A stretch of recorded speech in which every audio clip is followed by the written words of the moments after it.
Well, I finally got some time to work back on my car. Seems like I got a million projects between the house and the shop and some other things. It's just hard to find free time anymore. I went ahead, I thought I was done with this front axle, but apparently I'm not. I went ahead and ordered the tie rod ball joints for the ends, and I ordered a center link from Speedway. Well, my problem now is I measured this, it's tapered. I thought it was, well, it is a 7-degree taper, but it's not tapered deep enough so that where this fits in there, it don't match. It wobbles around. You can see that? Now the other side, I went ahead and reamed it out. You can see here, I went and bought a 7-degree tapered reamer, and I reamed this one here out, and you can see it goes in there tight. The only thing with this one is it's got to come down a little bit more so that the hole for the cotter pin lines up with this hex nut when it's tight. It just needs to be reamed down a little deeper. And this one here, I haven't reamed at all because I wanted to show you my problem, how loose this is in the taper.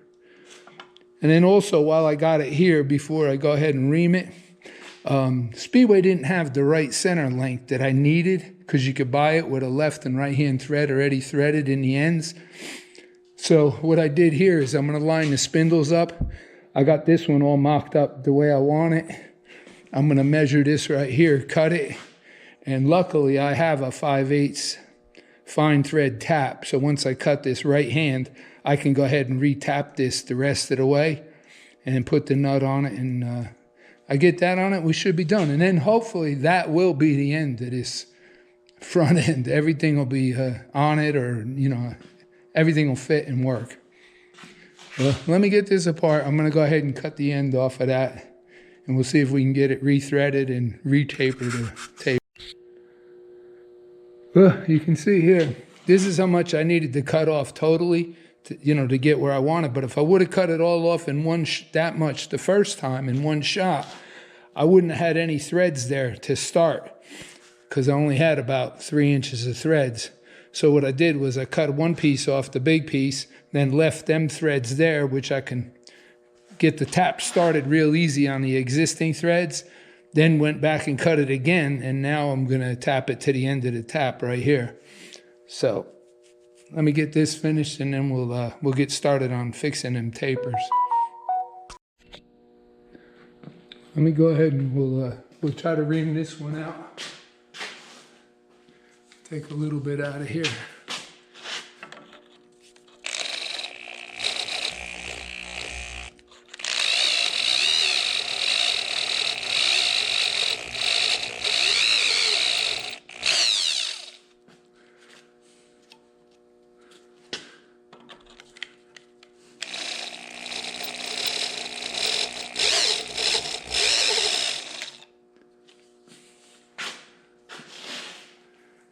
Like I said, I don't want to go too deep. I could see inside here where it cleaned it up real nice. It looks like it's got to go down a little bit more.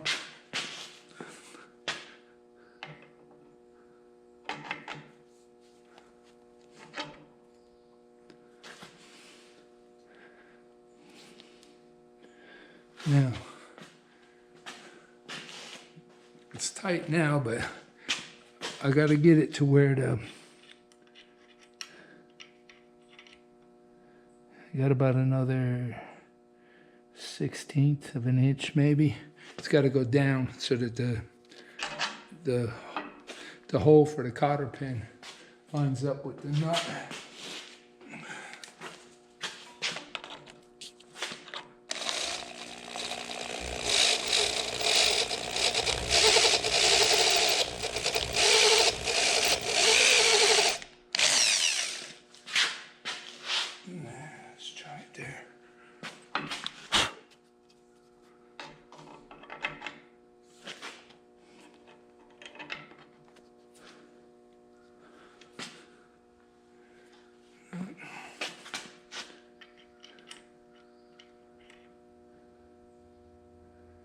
And I gotta go down just a little tiny bit more.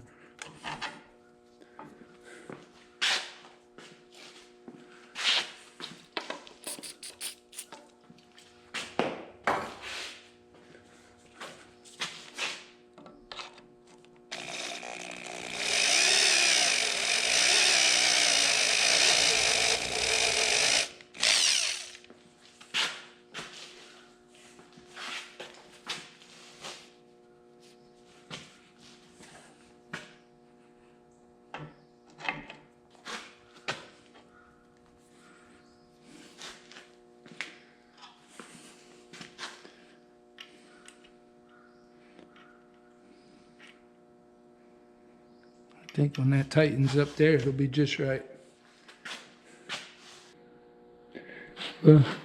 Actually, I had to come back to this side and ream it a little bit more. You can see now, I hope, that I got the cotter pin in. It lines up, it's tight. Everything's good here. So now I'm going to head over to this side. I already reamed this one time. I don't know if you can see in there or not, but it's got to go down a little bit more because the nut won't go on enough to line up with the cotter pin. So now let me go ahead and ream out this side a little bit. All right, let's see if we can get this one to go down a little bit. I don't know if you can see here if I hook it up.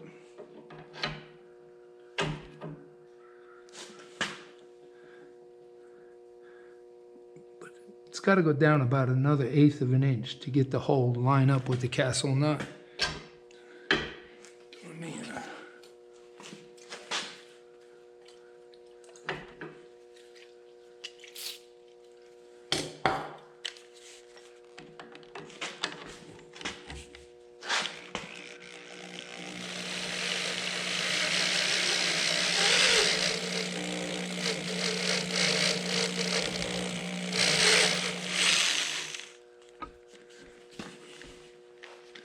That reamer is sharp, boy, I'll tell you. It's amazing how easy it cuts this.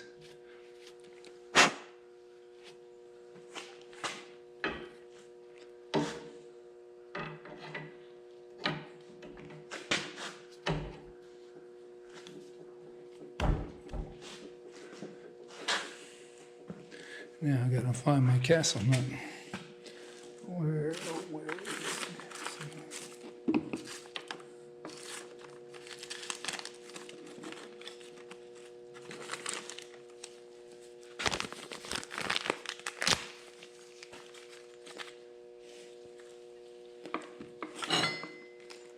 Okay.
It's got to go down some more.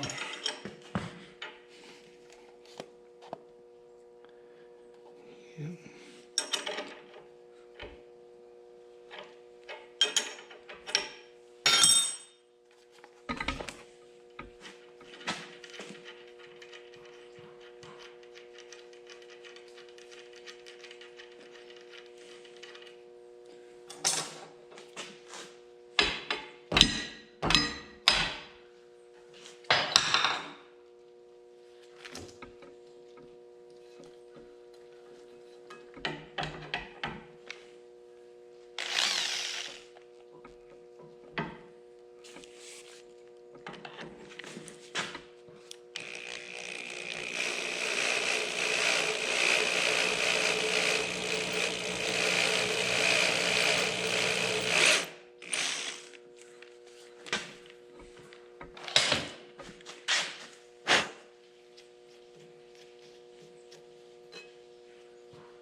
Let's see if we can try the cotter pin in there quick.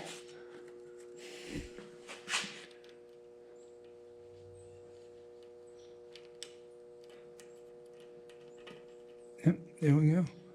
So it's tight and we're in. Well, that's it for this side. That should be all there is to the front end. The only other thing I could think of is the steering arm on the other side, but it's a 1/2 inch thick, a big chunk of steel, and I could easily modify that if I have to once I get the car together and we go to start the steering. Let me get this off of here, and we'll see what we're gonna do next.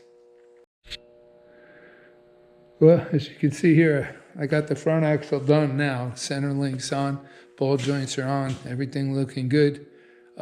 Next thing I want to do is get the rotors over here, put the rotors back on, and I'm going to mount those 2 aluminum wheels on it. We'll put the leaf spring back on it with the shackles to get it all set up to measure the ride height, so I can start doing some drawings on the frame. I also, you can see here, I got a leaf springer ready for the back, but I had to order the mounts to mount it to this Ford Ranger rear end.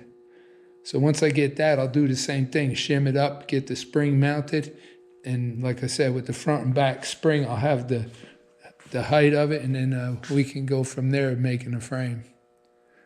Well, I'm gonna try to keep the video short. Appreciate everybody watching. Don't forget, like, subscribe, and hopefully things will be picking up a little quicker here pretty soon.